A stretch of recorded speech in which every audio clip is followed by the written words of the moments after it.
周四特斯拉收盤下跌14.2%，創下自2020年以來的最大單日跌幅，市值蒸發超過1500億美元，成為當日表現最差的股票之一。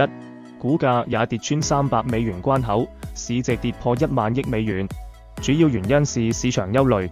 馬斯克與美國總統特朗普關係的惡化，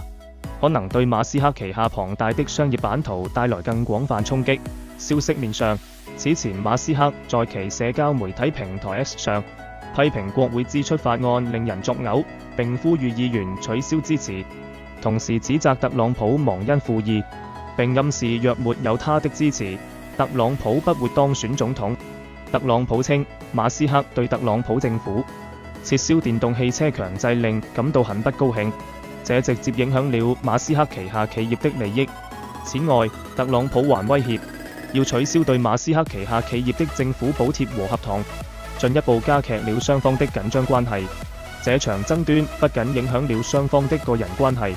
也對市場產生了顯著影響。投資者對特斯拉的未來前景表示擔憂，擔心雙方的爭執會進一步影響特斯拉的業務發展。